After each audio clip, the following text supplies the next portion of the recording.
அனைவருக்கும் வணக்கம். நான் உங்கள் கோமதி. நீங்கள் கேட்டுக்கொண்டிருப்பது தமிழ் கதைகள்.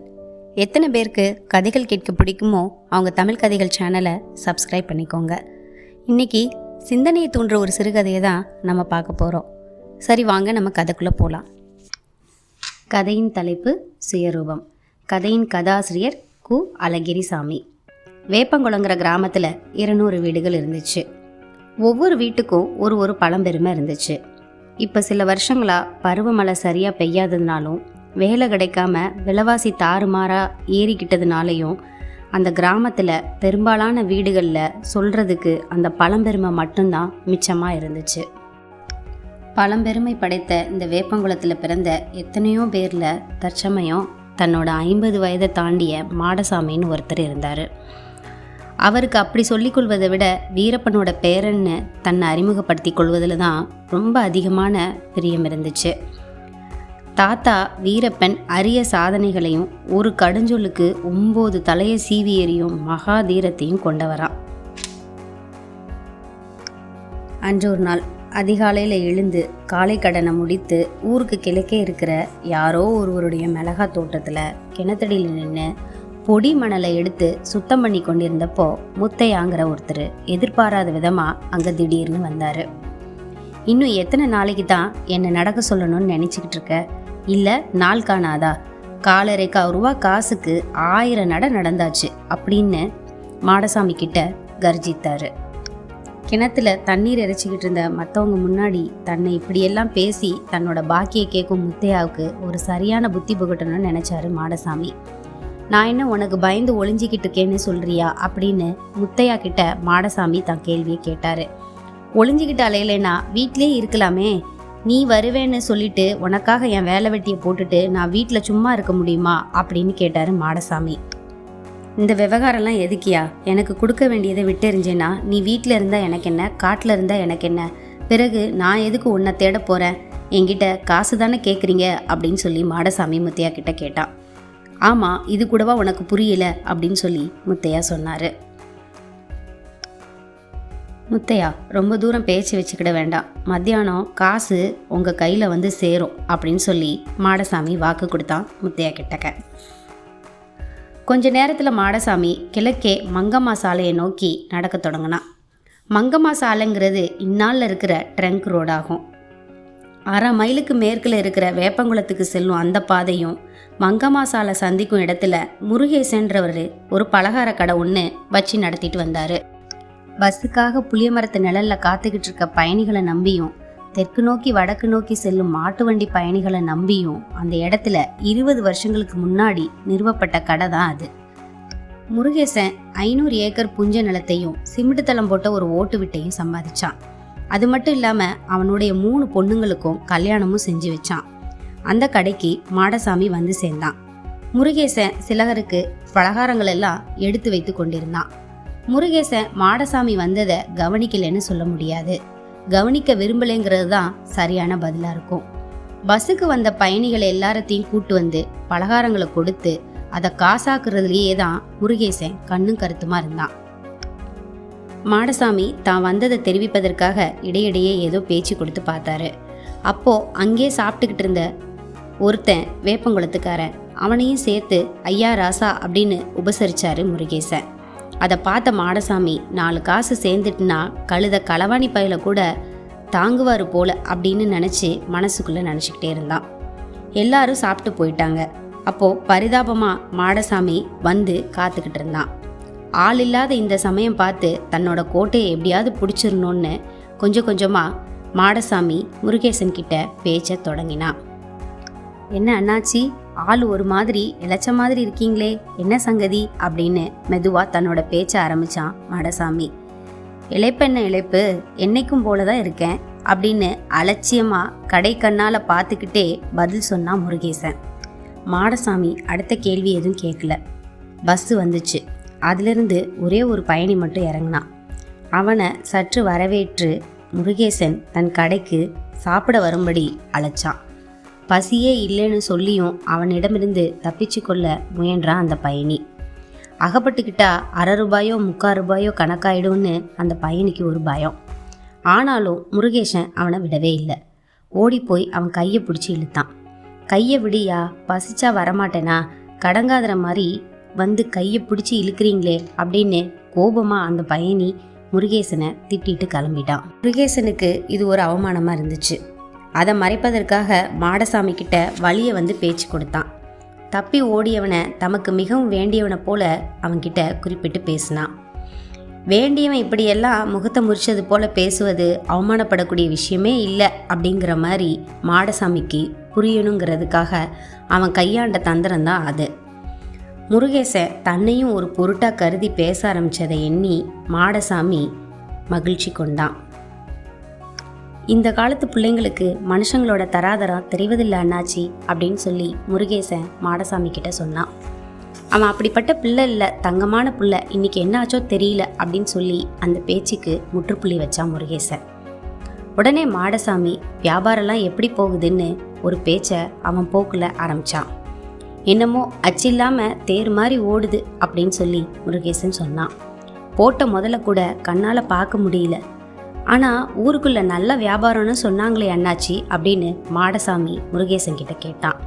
எல்லாரும் சொல்லுவாங்க, சொல்கிறவங்களுக்கு என்ன தெரியும், முருகேசன் கண்ணு மொழி பிதுங்கி எவ்வளோ கஷ்டப்படுறாங்கிறது எனக்கு மட்டும்தான் தெரியும் அப்படின்னு சொன்னார். 3வது மக ஆடிக்கு வந்தவ இன்னும் இங்கேயே இருந்துக்கிட்டு இருக்கா. அவளுக்கு 4 வடத்தில் ஒரு முத்து மாலையை போட்டு அனுப்பி வச்சிடலாம்னு பார்க்குறேன். அதுக்கு 2 பவுன் சேர மாட்டேங்குதுன்னு ரொம்ப வருத்தத்தோட முருகேசன் சொன்னார். மாடசாமி மிகப்பெரிய பசியை பெற்ற விட்டுட்டு முருகேசனோட துயரத்துக்கு அனுதாபம் காட்டுறது போல நடிச்சுக்கிட்டு இருந்தான். அப்போ திடீர்னு மாடசாமி 2 பவுன் போதுமா 4 வடம் முத்து மாலைக்கு அப்படின்னு ஒரு கேள்வியை கேட்டான்.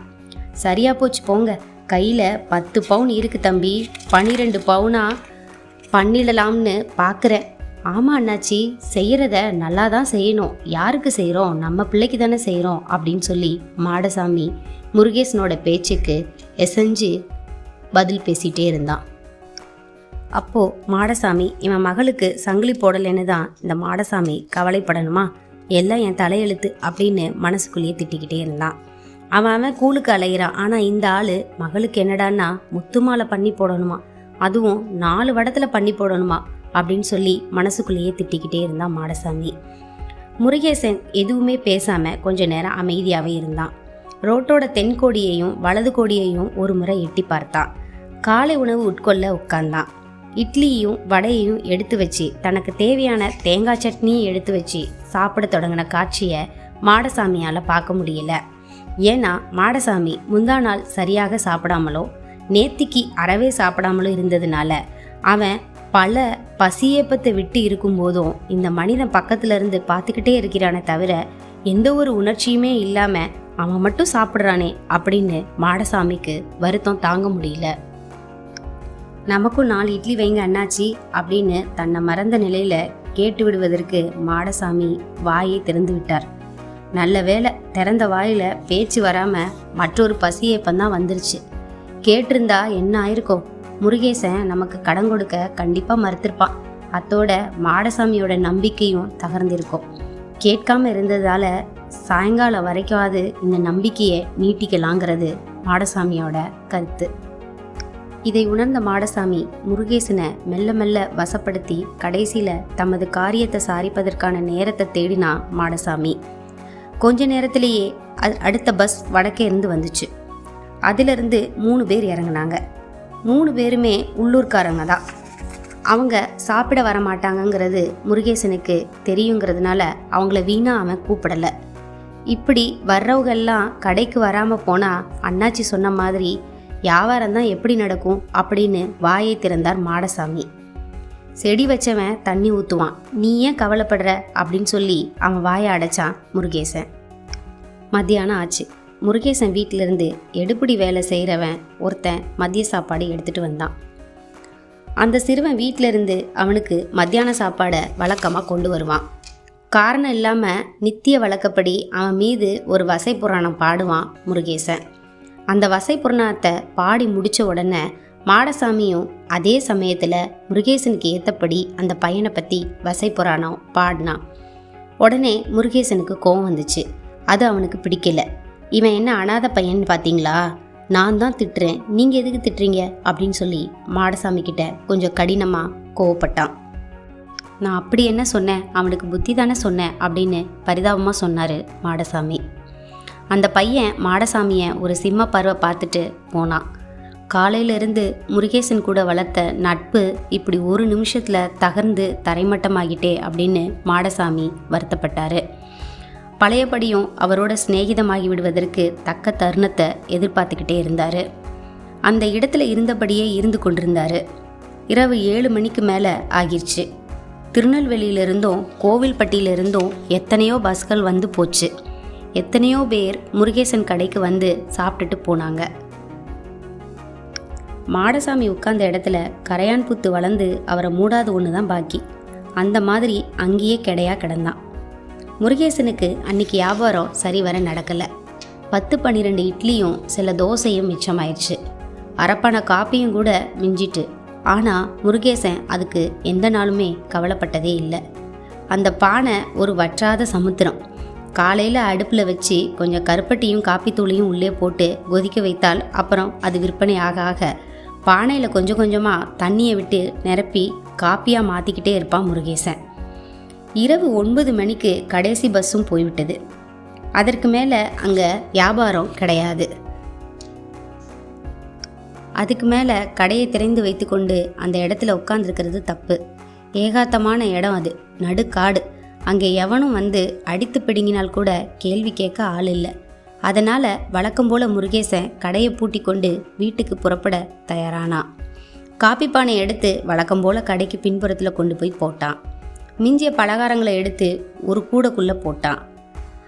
அந்த மாடசாமி கடை வாசல்லே உட்காந்துருந்தா வியாபாரம் எங்கே ஆகும் அப்படின்னு சொல்லி முணுமுணுத்துக்கிட்டே முருகேசன் எல்லா வேலையும் முடித்தான்.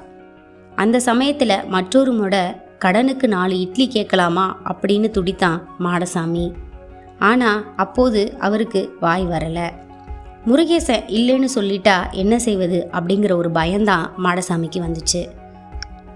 முருகேசன் தம் பொருட்களை தலையில் தூக்கி வச்சுக்கிட்டு பெரும் கடையை இழுத்து பூட்டிட்டு நிலா வெளிச்சத்தில் விளக்கு பாதை வழியாக மேற்கு நோக்கி நடக்க தொடங்கினான்.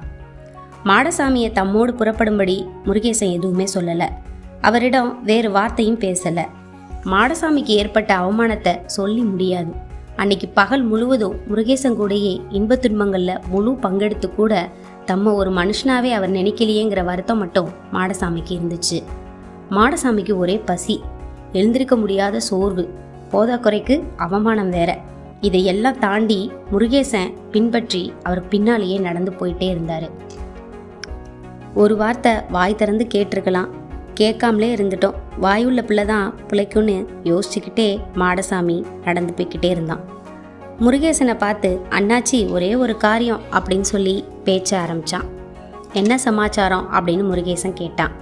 இல்லை, மிஞ்சி போன அந்த இட்லியை எடுத்து கொடுங்களேன், நாளைக்கு காலையில் காசை கொண்டாந்து கொடுத்துட்றேன் அப்படின்னு சொல்லி சொன்னான். இதுக்கு தான் நீ இவ்வளோ நேரமும் வலை வீசினியா?